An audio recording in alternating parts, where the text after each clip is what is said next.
අද දවසේ අපි ත්‍රිමාන වැඩසටහන ඔස්සේ සාකච්ඡා කරන්නට බලාපොරොත්තු වෙන්නේ මෑතකදී ඉදිරිපත් වුණු පාර්ලිමේන්තුවට ඉදිරිපත් වුණු අයවැය සහ අයවැය යෝජනා පිළිබඳව. ඉතින් මේ කතාබහ සඳහා දවසේ අපි ආරාධනය කළේ එක්සත් ජාතික පක්ෂයේ මහලේකම් පාර්ලිමේන්තු මන්ත්‍රී තිස්ස අත්තනායක මැතිතුමාට බොහොම ආදරෙන් පිළිගන්න වැඩසටහනට.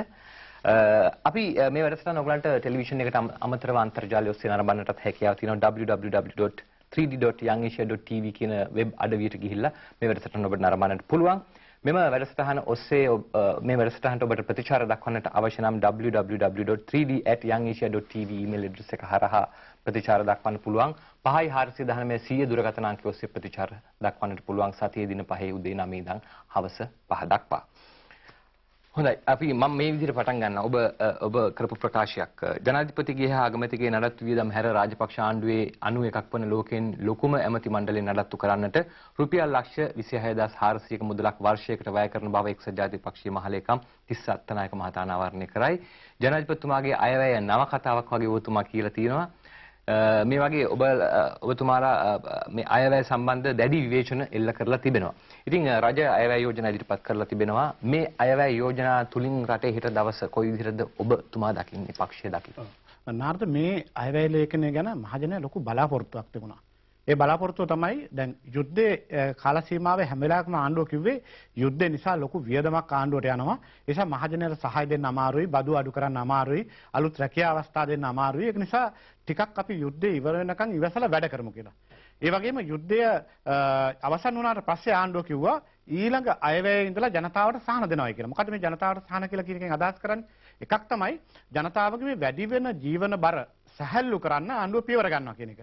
ඒ වගේම එදිනෙදා ආදායම සහතික කරලා ඒ ආදායමෙන් දරුපවුල නඩත්තු කරන්න පුළුවන් මට්ටමකට රටේ ආර්ථිකය ගලප ගන්නවා කියන කාරණය. ඒ වගේම වැඩ කරන ජනතාවට යම්කිසි විදිහක සහනදායී වැටුප් වැඩිවීමක් ලබා දෙනවා කියලා. ඒක ස්ථීර වශයෙන් කිව්වා රුපියල් 2500ක වැටුප් වැඩිවීමක් 2010 ජනවාරි මාසෙ ඉඳලා ගෙවන්න ක්‍රියා කරනවායි කියලා රටේ රාජ්‍ය නායකයා හැටියට ජනාධිපති රාජපක්ෂ මැතිතුමා බොහොම පැහැදිලිව රටට ප්‍රකාශ කරා. ඒ ඡන්දේ වෙලාවේ ඡන්දෙන් පසුව දෙකේදීම කිව්වා.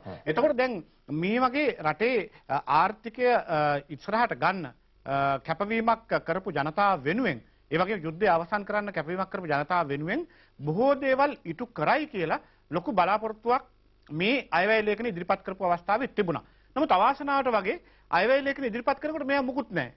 අර මම එකයි කිව්වේ මේ අයවැය ලේඛනේ ඇත්ත වශයෙන්ම කිව්වොත් මේක නව කතාවක් වගේ.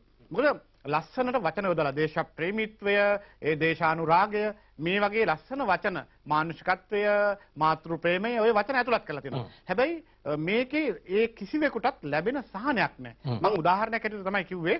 දැන් ඇත්තටම ආණ්ඩුවේ අයවැය ලේඛන ඉදිරිපත් කරපු වෙලාවේ නම් ඇමතුරු හිටියේ 91යි. දැන් ඒක තවත් 3 දෙනෙක්ගෙන් වැඩිලා 94යි. මේ හැම ඇමතිවරයෙකුටම වියදම් කරන්න වෙන මුදල අතිවිශාලයි. නිකන් හිතන්න ලක්ෂ 26000ක් වගේ මුදලක් අවුරුද්දකට වියදම් වෙනවයි කියලා කියන්නේ ජනාධිපතිතුමාගේ වචන වලින්ම කියනවා නම් රජයේ සේවකයෙකුට රුපියල් 100 ගානේ වැටුප් වැඩි කෙරුවත් එතුමා කියනවා බිලියන 1.9ක් ඕනේ. එතකොට දැන් බලන්න මේ අමතෝරු නඩත්තු කරන්න යොදවන මුදල දිහා බලපුවම රුපියල් 200කින් පහසුවෙන්ම පඩු වැඩි කරන්න පුළුවන්. දැන් ඇත්තටම මේ කරන්නේ මොනතරම් යම් පඩි වැඩිවීමක් ලබා දීලා තිබෙනවා 100 ප්‍රමාණයක. ඇත්තටම නාස්ති කරලා තියෙන නාස්ති කරන ක්‍රියාමාර්ගයක් හැටියට දකින්න. දෙක තමයි මොකද්ද ආණ්ඩුවේ සේවකයන්ට මේ වැටුප් වැඩිවීම. දැන් බලන්න ඒක විග්‍රහ කරලා බැලුවොත් දැන් අයවැය කතාවිදි කියනවා රජයේ සේවකයන් වෙනුවෙන් මූලික වැටුපට 5% වැටුප් වැඩිවීමක් ලබා දෙනවා කියලා. නාරද ඔබට අත්දැකීම් ඇති මේ රටේ රාජ්‍ය සේවකයන්ගේ බහුතරයක මූලික වැටුප රුපියල් 12000ට වඩා අඩුයි. දැන් වෙනත් දීමනා එකතු වුණාම ඔකට 20000ක් වෙන්න පුළුවන් 22000ක් වෙන්න පුළුවන්. හැබැයි මූලික වැටුප කියන්නේ ආරම්භක වැටුප. ඒතර ආරම්භක වැටුප රුපියල් 12000ට වඩා අඩුයි මේ රටේ සමස්ත රජයේ සේවකයන්ගේ බහුතරයකට. දැන් ගණන් හදලා බලන්න රුපියල් 12000යි කියන්නේ 105ක් වුණොත් රුපියල් 600යි. එතකොට රුපියල් 600ක මාසික වැටුපක් වැඩි වෙනවයි කියලා කියන්නේ අඩු ගානේ අද කාලේ හැටියට පොල් ගෙඩි කීයක්ද ගන්න පුළුවන්? දරු පවුලේ කෑම බීම ආහාර සඳහා සීනි කිලෝ කීයද? සීනි කිලෝ 3මාරක් ගන්න පුළුවන් අද. මොකද ගණන් වල හැටියට සැමන් ටින් නම් දෙකයි ගන්න පුළුවන්. මෙහෙම අද බඩු මිල වැඩි වෙලා. ඒ නිසා මේක කිසිසේත් රජයේ සේවකයන්ගේ අපේක්ෂාවන් ඉටු කරන එකක් නෙවෙයි. දැන් ඔබතුමා හිතනවාද ඔබතුමාගේ පක්ෂය හිතනවාද මේ පඩිය වැඩි කිරීම තුලින් මේ ප්‍රශ්න විසඳෙයි කියලා. ඒ කියන්නේ එක්තරා කොටසක රජයේ සේවය දෙන කට්ටියට පඩි වැඩි වෙයි. හැබැයි රජයේ සේවය නොදෙන ගොවිතැන් වල යෙදෙන මේ අයගේ ආදායමත් වැඩි කරන්නට ඕනේ නේද? මේ උද්දමනය අඩු කරගන්නට, බඩු මිලට මුණ දෙන්නට මේ එහෙම පඩි වැඩි කරලා සල්ලි වැඩියෙන් දීලා මේ ප්‍රශ්නේ විසඳෙයි. නෑ ඇත්තටම නෑ. ඒක ඔබ හරි. මොකද රටක සමස්ත ආර්ථික වර්ධනයක් සිදු වෙන්න ඕනේ. ඒකෙන් වැඩ කරන ජනතාවගෙන් එක කොටසක් විතරයි. දැන් මෙතන මම පඩි වැඩි වීම ගත්තේ ඔබ සඳහන් කරපු නිසා. ඇත්තටම රටේ අනික් ජනතාවත් විශාල ප්‍රමාණයක් ප්‍රතිශතයක් ඉන්නවා. දැන් අපි හිතමු මිලියන 20ක ජනතාවගෙන් රාජ්‍ය සේවකයෝ මිලියන 1.2ක් විතර ඉන්නේ. දැන් එතකොට දැන් මේ සමස්ත සේවකයන්ටම යහපතක් වෙන්න ඕන. කොහොමද ඒක කරන්නේ? දැන් රටේ ආර්ථික සංවර්ධනයක් ඇති වෙනවා නම් මේ දැන් ගණන් හුලා හුඟක් කතා කරනවානේ. මම දැක්ක අයවැයලකින්ද කියනවා ඒක පුජ්‍යල ආදායම දැන් 2000ක් ඉක්මවලා තියෙනවායි කියලා. ඩොලර් 2000 ඉක්මවලා තියෙනවා කියලා වාර්ෂික ඒක පුජ්‍යල ආදායම. දැන් සැබෑ ලෙස මේකද අර්ථය? ඇති නැති පරතරේ මහා විශාල වෙලා.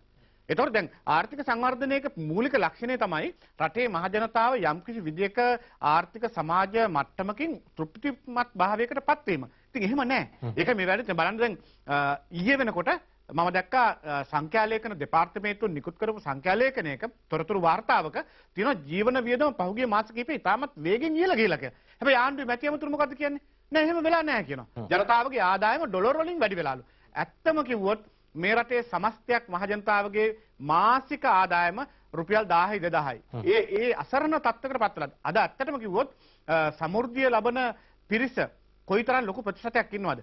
දැන් ඒක නිසා මේක මහා බරපතල තත්ත්වයක්. දැන් මේ අයවැය යෝජනාවල තියෙන 2006 දී 15.2ක් පැවති දුප්පත්කම 2010 දී 7.6ක් බවට අඩු වෙලා තියෙනවා. වඩාත්ම වැදගත් කරුණ වන්නේ ග්‍රාමීය දුප්පත්කම 15.7 සිට 7.7 දක්වා අඩු වී වතුකරයේ 32ක් පැවති දුප්පත්කම 9.2ක් දක්වා අඩු වීමයි කියලා. ඒතකොට කරු ජයසූරිය මහත්මයා කියනවා මේ සමහර මේවා තිබෙන මේ සංඛ්‍යාලේඛනවල වැරදි ස්වභාවයක් තියෙනවා. මොකද්ද මේ කාරණා? මම කිව්වේ මේ අයවැය හරියටම මේ මහා සුන්දර කතාවක් මවලා පාලා තියෙනවා. මේ සංඛ්‍යාලේඛන ඇත්තටම කොහෙන් ගත්තද කියලා ප්‍රශ්න තියෙනවා. අද ඇත්තටම මහ බැංකුවේ දත්ත සහ සංඛ්‍යාලේඛන පිළිබඳව ලොකු අවිශ්වාසයක් තිබෙනවා. ඉස්සර මහ බැංකුව යම්කිසි වාර්තාවක් හදුවාම මට මතකයි අපි ඉස්කෝලේ යන කාලේ උසස් පෙළ කරනකොට මහ බැංකුවේ දත්ත තමයි පදනම් කරගත්තේ හැම අධ්‍යාපන කටයුත්තකටම. අද මහ බැංකුවේ දත්ත පවා දේශපාලනීකරණය වෙලා ඒ අනුව ඔබලා හදනවා. දැන් ඔබ පිළිගන්නවද මේ රටේ දුප්පත්කම 15% ඉඳලා 8 දක්වා අඩු වෙලා තියෙනවා කියලා? ඒක පිළිගන්න බෑ. මොකද දුප්පත්කම වැඩි වෙලා. දැන් ටිකක් බලන්න සමෘද්ධි ඉල්ලන ප්‍රමාණය ගමේ වැඩි වෙලා තිබෙනවා. සමෘද්ධි කියන්නේ රුපියල් 100යි 200යි 300යි. රුපියල් 1000ක් දෙන සමෘද්ධිලාභියෙක් එක ග්‍රාම සේවක වසමක එක්කෙනෙක් දෙන්නෙක් ඉන්නේ. ඊට වඩා නැහැ. අනිත් ඔක්කොම රුපියල් 100 200 කට්ටිය. දැන් මේ කාරණා ඔබතුමාට ඔප්පු කරන්න පුළුවන් සංඛ්‍යාලේඛන සහිතව. ඇත්තටම මේක වැරදි.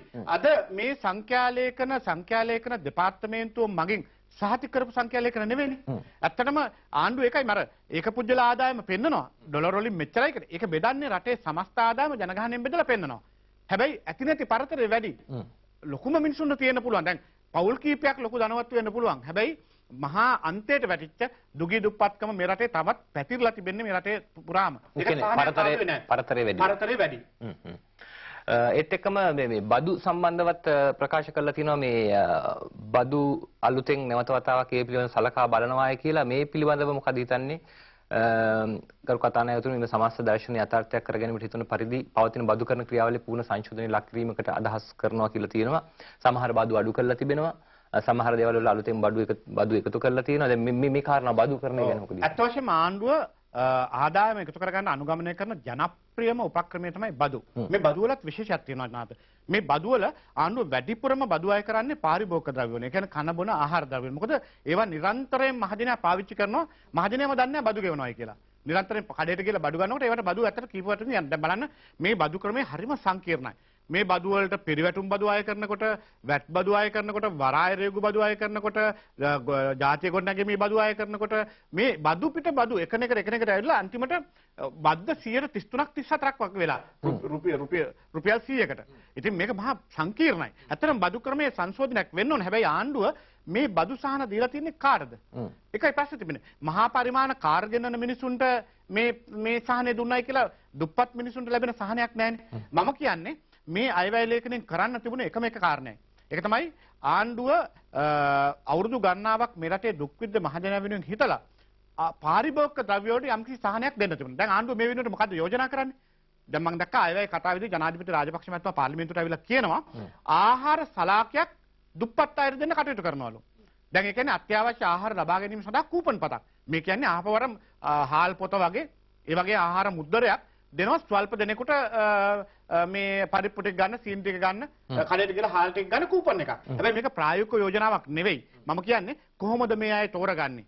ඒ වගේම මේ අය කොහෙන්ද බඩු ගන්නෙ? ඒ වගේම මේ සඳහා 2011 වසර නෙවෙයි 2015 විතර ක්‍රියාත්මක කරන සැලසුමක් විදිහට මේ කියන්නේ. හැබැයි මම කියන්නේ මේක බොරුවක්. මොකද හේතුව දැන් ගිය වතාවේ අයවැය ලේඛනේ මට මතකයි 3 wheeler කරුවන් සඳහා ඉන්ධන සහනාධාර කූපන් පතක් දෙනවා කිව්වා. අඩු මිලට 3 wheeler වලට තෙල් ගහ ගන්න. හැබැයි මේ කූපන් පත ලැබුණේ නෑනේ. ඇත්ත කතාව අයවැය තියෙනවා. දැන් අයවැය තිබුණට නෑ. දැන් බලන්න මේ අයවැය ලේඛනේ හංගලා තියෙන කාරණාවක් තියෙනවා. දැන් අයවැයට ඉස්සර වෙලා ආණ්ඩුව ඇමති මණ්ඩලය පත් කරා. දැන් මේ ඇමති මණ්ඩලය පත් කරනකොට ආණ්ඩුව ඉදිරිපත් කරපු අයවැය ලේඛන සැලසුම් වලට අනුව නෙවෙයි ඇමති මණ්ඩලය පත් කරුවේ. ඇමති මණ්ඩලයෙන් බාහිරව පත් කරා. දැන් මේ ඇමති මණ්ඩලයේ ඉන්නවා ජ්‍යෙෂ්ඨ ඇමතිවරු කියලා කොටසක්. අර ඔය ජ්‍යෙෂ්ඨයි කියන ඇමතිවරු නඩත්තු කිරීම සඳහා ඒ අයට මුදල් කිසිවක් වෙන් කරලා නැහැ. එතකොට දැන් ඒ සල්ලි කොහෙන්ද හොයන්නේ? ඒ සල්ලි හොයන්න අහපව් පරිපූර්ණක ඇස්තමේන්තු ගේන්න ඕන. ඒකයි මම කිව්වේ මේ අයවැය සංඛ්‍යා ලේඛන වැරදි. එතකොට බජට් එකේ නැති මුදල භාණ්ඩාගාරයේ අහපව් හොයාගන්න නම් අනිවාර්යයෙන්ම අමතර බදු දාන්න ඕනේ. දාලා අර සල්ලි ටික හොයන්න ඕනේ. ඉතින් අනිත් ගිය අවුරුද්දේ ඉලක්කගත සංඛ්‍යා ලේඛන සම්පූර්ණ කරගෙන නැහැ. 15ක් අඩුවෙන් ආදායම ලැබිලා තියෙන්නේ. එතකොට දැන් මේ තියෙන සංඛ්‍යා ලේඛන අනුවත් රජයේ ආදායම අඩුයි. ඒ කිව්වේ නිශ්චිත ආදායම සම්පූර්ණ කරගෙන නැහැ. එතකොට ලබන අවුරුද්දට මේ වගේ වෙනත් අතිරේක වියදම් සඳහා මුදල් හොයන එකක් ගැන මේකේ නැහැ. එතකොට දැන් ඒ සල්ලිත් හොයන්න ඕන. කාටද සහතික කරන්න පුළුවන්නේ පාරිභෝගික බදු වලින් හැර මේ සල්ලි ගන්න පුළුවන් කියලා. මොකද බදු දාලා ආයි සාමාන්‍ය සුජු බදු වලින් අය කරන්න පුළුවන් සීමාව පැනලා. හැබැයි වක්‍ර බදු වලින් තමයි හොයන්න පුළුවන්. ඒක තමයි භාණ්ඩ හා සේවා බද්ද මත අය කරන බදු. හැබැයි දැන් ආණ්ඩුව අපේක්ෂා කරන සංචාරක ව්‍යාපාරී ඉහළ යාම මේ වගේ කාරණා හරහා සහ විවිධ සංවර්ධන ව්‍යාපෘති ක්‍රියාත්මක කරනවා. මේ හරහා ආදායම් ලබාගත හැකි කියලා. ඒතකොට ඒක ලබන අවුරුද්දේදී ඒවා ලැබෙන එකක් නැද්ද? නෑ. ඒක තමයි මේ බජට් එකට ඒගොල්ලෝ සැලසුම් කරලා තියෙන්නේ. ඒ ආදායමනේ සැලසුම් කරලා තියෙන්නේ. ඔය ආදායම ගැනත් කියන්න ඕන නේද? දැන් අවාසනාව කියලා කියන්නේ අපේ රටේ මුළු ආදායම මේ ඉදිරිපත් කළ තියෙන අයවැය ලේඛනේ ණය සේවා සහ පොලි රාජ්‍ය වැටුප් ගෙවනකොට ඉවරයි. බිලියන 800 ගණනක් 800 ගණනක් තිබෙනවා. ඒක ඉවරයි. එතකොට අපි මේ දැන් කරන ප්‍රාග්ධන වියදම් ඒ වගේම අපේ මේ අනිකුත් වියදම් සාමාන්‍ය පුනරාවර්තන වියදම් දැන් ඒවට සල්ලි කොහෙන්ද හොයන්නේ? ඒ ආදායම ගැන සැලසුමක් නැහැ. දැන් මම මේකේ හංගලා තියෙනවා මේ අයවැය ලේඛනේ ඉදිරිපත් කිරීම ණය සේවා ආපසු ගෙවීම හංගලා. එතකොට මේක හංගලා ඉදිරිපත් කරලා තියෙන්නේ. ඒක කොලේ වහලා තිබෙන්නේ ඒගොල්ලෝ කියනවා ඒක වියදමක් නෙවෙයි. ඒක ආපහු ගෙවීමේ මේකක් ආයෝජනයක් කියලා. ඉතින් ඒක නිසා කොහොම හරි මේ අයවැය ලේඛනේ සම්පූර්ණයෙන්ම මේ සාමාන්‍යයෙන් අර පාර්ලිමේන්තුවට අනිවාර්යෙන් ඉදිරිපත් කරපු කල යුතු ලියවිල්ලක් හැටියට ඉදිරිපත් කරා මිස සත්‍ය ලෙස අයවැය ලේඛනේ නෙවෙයි. ඒ කියන්නේ එක්සත් ජාතික පක්ෂයේ වශයෙන් මේ අයවැය යෝජනාවලට විරුද්ධ වෙනවද? ඇත්තටම අපි විරුද්ධ වෙනවා. මොකද හේතුව ඒකට ප්‍රධාන කාරණා කීපයක් තිබෙනවා. එකක් තමයි මේ අයවැය ලේඛනෙන් ජනතාවට කිසිදු සහනයක් නැහැ. දැන් ඔබතුමා වුණත් පිළිගන්නවා ඇති අයවැය ලේඛන ඉදිරිපත් කරනකොට මිනිස්සු ඇත්තටම හිතුවේ යම්කිසි සහනයක් ජීවත් වීමට ලැබෙයි කියලා. ඒකේ පැති කීපයක් තියෙනවා. ආදායම් වැඩි කරන්න ඕනේ, බඩු මිල අඩු කරනවා කියන එක තව එකක්. ඉතින් මේ වගේ සහනයක් කිසිම සහනයක් නැහැ. ජනතාවට උණු පොරොන්දු ටික ඉෂ්ට කරලා නැහැ. දැන් බලන්න මහින්ද චින්තන ප්‍රතිපත්තිය යටතේ 1 සහ 2 පැහැදිලිව ගන්න. මේ දෙකේ මහා යෝජනා ගණනාවක් ඉදිරිපත් කරලා තිබෙනවා. ඒවා ක්‍රියාත්මක කරන්න මොකක්ද ඉදිරිපත් කරලා තියෙන සැලසුම? දැන්